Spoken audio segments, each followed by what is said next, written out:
Olá! Façamos hoje a leitura do capítulo 13 do livro de Êxodo, da Bíblia Sagrada.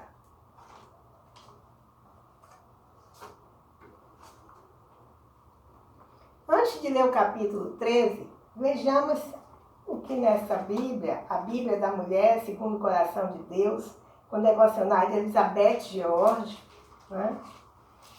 Vejamos o que os autores dizem aqui com relação à apresentação, né? A apresentação desta Bíblia. A versão da Bíblia mais famosa em língua portuguesa foi traduzida por João Ferreira de Almeida a partir das línguas originais. Porém, desde 1840, o texto de Almeida tem passado por diversas revisões, principalmente de ortografia e de estilo. Dentre as muitas revisões da Bíblia, encontra-se a que foi publicada em 1967 pela Imprensa Bíblica Brasileira, IBB. Trata-se de uma revisão profunda do histórico texto de Almeida, que ficou conhecida como versão revisada de acordo com os melhores textos em hebraico e grego. É uma grande satisfação apresentar agora o texto bíblico, Almeida, século XXI, que chega às mãos do público 2 séculos e meio depois da tradução de Almeida, fruto de uma revisão profunda da versão revisada. Trata-se de uma nova versão na tradicional linha João Ferreira de Almeida, largamente reconhecida por sua fidelidade aos originais do texto sagrado. O objetivo que inspirou o trabalho com a nova versão Almeida, século XXI, foi o de produzir o texto bíblico que João Ferreira de Almeida produziria para os dias de hoje. Todo tradutor sempre tem a preocupação de entender a mensagem na língua em que foi primeiramente escrita e também de reproduzir em outra língua, de modo que preserve elementos do texto original e alcance a naturalidade de comunicação da língua receptora. Seguindo esta linha de trabalho, a versão Almeida, século XXI, tem como 2 de seus pilares a fidelidade à palavra sagrada e a facilitação da comunicação na língua portuguesa falada no Brasil. Nos últimos anos, muitas traduções novas têm surgido. No entanto, o maior desafio de qualquer versão das Escrituras é unir tradição, exatidão e fluência. Uma tradução pode apresentar exatidão exegética, ser um texto fluente, mas não ter tradição, elemento essencial para inspirar confiança, espírito solene e bem-estar ou conforto na leitura. Outra tradução pode ser bem-sucedida no domínio da fluência e da tradição, mas falhar no rigor exético, deixando assim a desejar na compreensão do texto original. Existe ainda a possibilidade de conciliar tradição e boa exégese dos originais, mas fracassar na fluência ou naturalidade do texto, deixando o leitor com a sensação de que ninguém mais fala ou escreve daquele jeito. A Almeida, século XXI, consegue responder a esse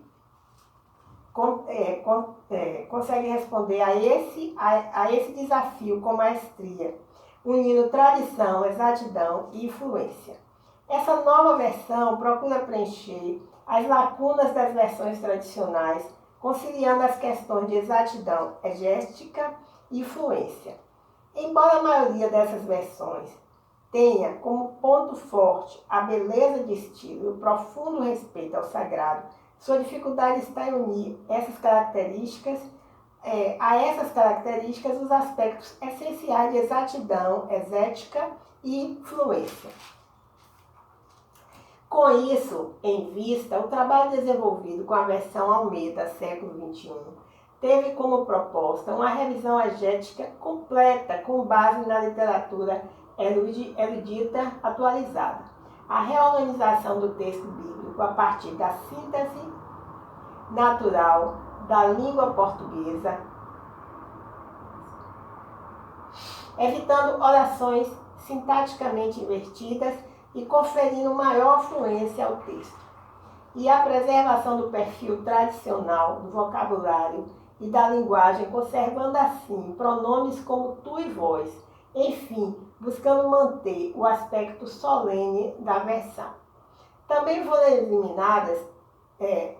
eliminados os termos arcaicos desconhecidos e caídos em desuso, pois para ser fluente, uma versão precisa ser clara. Evitaram-se os termos de conotação e de eufonia inadequadas ou ambíguas, a fim de preservar a dignidade do texto bíblico. Um dos objetivos foi buscar uma linguagem tradicional, porém, mais simples e acessível em comparação com outras versões, e, ao mesmo tempo, evitar toda e qualquer tradução tendenciosa, já que a versão Almeida século XXI não é uma tradução comprometida com uma denominação ou posição teológica em particular. Seu compromisso maior é com a fidelidade à palavra de Deus. Uma novidade importante é o acréscimo de notas indispensáveis, localizadas no fim de cada livro, que tratam de questões de ordem exética, técnica, linguística e de crítica textual. Assim, a Almeida século XXI consegue reunir os aspectos mais prezados pelos leitores da Bíblia no Brasil, pois é um texto que prima pela tradição e fidelidade aos originais, mas, ao mesmo tempo, consegue ser fluente, natural. É importante destacar ainda o alto nível de conhecimento e experiência dos membros da comissão de tradução, resultando em um elevado grau de rigor exegético que, por sua vez, é refletido no texto com excelente nível de compreensão do texto original hebraico, aramaico e grego. Sem dúvida, esse projeto só poderia ser realizado a partir de um esforço conjunto, sendo o resultado da colaboração exitosa de algumas das editoras de prestígio entre as casas publicadoras evangélicas, Imprensa Bíblica Brasileira, Edições Vida Nova, Editora Ragnos e Editora Atos. Com base nessa parceria, o trabalho de tradução e revisão foi feito sob a supervisão de Edições Vida Nova, tendo sido desenvolvido por estudiosos e biblistas de diferentes contextos, batista, presbiteriano, luterano, menonita, anglicano e assembleiano, que dedicaram ao projeto mais de 6 anos de trabalho minucioso. Essa equipe diversificada reuniu estudiosos com formação especializada e longa experiência nas áreas de Bíblia, hebraico, grego, linguística, exégese e língua portuguesa. A Almeida século XXI, fruto desse trabalho primoroso, é um texto cheio de vida e naturalidade. Ele representa a necessidade da fluência de leitura do texto bíblico e proporciona ao leitor a grata surpresa de perceber que é possível entender o que a Bíblia diz. Portanto, é com grande satisfação que apresentamos a versão Almeida século XXI, na esperança de que possa ser um canal de bênção e expansão do reino de Deus. Equipe de tradutores e revisores da Bíblia Almeida século XXI. Abraão de Almeida, revisão de estilo. Aldo Menezes, revisão de estilo. Daniel de Oliveira, assistente de revisão exegética. Edna Batista Guimarães, revisão de estilo. Estevam Kichasser, revisão exegética do Novo Testamento. João Guimarães, revisão de estilo. Lucília Marques Pereira da Silva, revisão de estilo. Luiz Alberto Teixeira Saião, coordenador geral. Márcio Loureiro Redondo, revisão de estilo. Marisa de Siqueira Lopes, revisão de estilo. Pedro Moura, revisão geral. Robson Malcomes, revisão de estilo final. Tiago de Lima, revisão de estilo. Valdemar Crocker, revisão exegética do Antigo Testamento. E William Lane, revisão exegética do Antigo Testamento. Equipe de revisores de provas da segunda edição revisada. Aldo Menezes, Cristiano Camilo Lopes, Hélio Clabonco Júnior, Sérgio Paulo de Oliveira. Bem, vejam que maravilha, não é? Então, passemos agora ao capítulo 13 do livro de Êxodo, que nós estamos lendo. Os primogênitos são consagrados a Deus. O Senhor falou a Moisés, capítulo 13, versículo 1. O Senhor falou a Moisés, capítulo 13, versículo 2. Consagre-me todo o primogênito, todo o primeiro a sair do ventre de sua mãe entre os israelitas, tanto homens como animais, porque será meu. Capítulo 13, versículo 3. E Moisés disse ao povo, lembrai-vos deste dia, em que saíste do Egito, da casa da escravidão, pois o Senhor vos tirou daqui com mão forte, por isso não se comerá pão fermentado. Capítulo 13, versículo 4. Estais saindo hoje no mês de Abibe. Capítulo 13, versículo 5. Quando o Senhor te houver feito entrar na terra dos cananeus, dos heteus, dos amoreus, dos heveus e dos jebuseus, que ele jurou a teus pais que te daria, terra que dá leite e mel, observarás este ritual. Capítulo 13, versículo 6. Comerás pães sem fermento durante 7 dias, e no 7º dia haverá uma festa ao Senhor. Capítulo 13, versículo 7. Durante 7 dias se comerão pães sem fermento, e não deverá haver pão fermentado, nem fermento em todo o teu território. Capítulo 13, versículo 8. Naquele dia dirás a teu filho, isto é por causa do que o Senhor fez por mim quando saí do Egito. Capítulo 13, versículo 9. Isto te servirá de sinal em sua mão e de memorial entre teus olhos, para que a lei do Senhor esteja em tua boca, porque o Senhor te tirou do Egito com mão forte. Capítulo 13, versículo 10. Por isso, cumprirás esse estatuto na sua época a cada ano. Capítulo 13, versículo 11.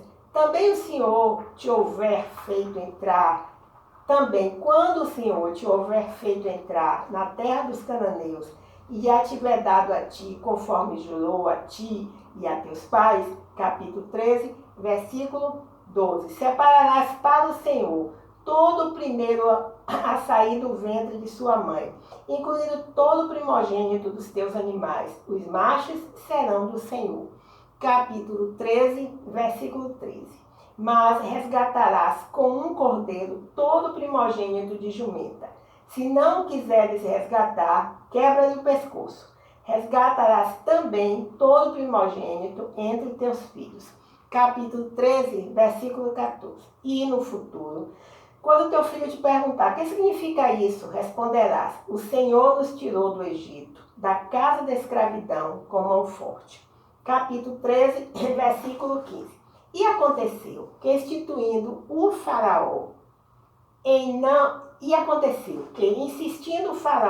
em não nos deixar ir, o Senhor matou todos os primogênitos na terra do Egito, tanto dos homens como dos animais. Por isso, sacrifico ao Senhor todos os primogênitos dos animais machos a saírem do ventre, e resgato todo o primogênito de meus filhos. Capítulo 13, versículo 16. E isso te servirá de sinal na tua mão e de símbolo entre os teus olhos, porque o Senhor nos tirou do Egito com mão forte. Capítulo 13, versículo 17. Deus conduz o povo. Quando o faraó deixou o povo sair, Deus não o conduziu pelo caminho da terra dos filisteus, embora fosse mais curto, pois disse, para que, caso enfrente guerra, o povo não se arrependa e volte para o Egito. Capítulo 13, versículo 18. Deus fez o povo rodear pelo caminho do deserto, perto do Mar Vermelho. Os israelitas subiram armados da terra do Egito. Capítulo 13, versículo 19. Moisés levou consigo os ossos de José, porque este havia feito os israelitas jurarem solenemente. Certamente Deus vos visitará, e levareis daqui os meus ossos. Capítulo 13, versículo 20. Assim partiram de Sucote e acamparam-se em Etã, à entrada do deserto. Capítulo 13, versículo 21. E o Senhor ia à frente deles, de dia numa coluna de nuvem, para se guiar pelo caminho, e de noite numa coluna de fogo para os iluminar, para que caminhassem de dia e de noite. Capítulo 13, versículo 22. E a coluna de nuvem não se distanciava do povo de dia, nem a coluna de fogo de noite. Bem, encerramos assim a leitura de Êxodo, capítulo 13, da Bíblia Sagrada. Deixe a palavra de Deus penetrar no seu coração, fazer morada no seu coração. Deixe a palavra de Deus ser revelada dentro de você. Essa palavra é maravilhosa, deve ser lida frequentemente todos os dias. Nunca se afaste da palavra de Deus. Jesus é o Verbo que se fez carne. E Jesus é a melhor porção dessa vida. Muito obrigado por me escutar. Inscreva-se no meu canal, A Leitura da Bíblia, Lúcia Marques. Tá bom? Até o próximo encontro.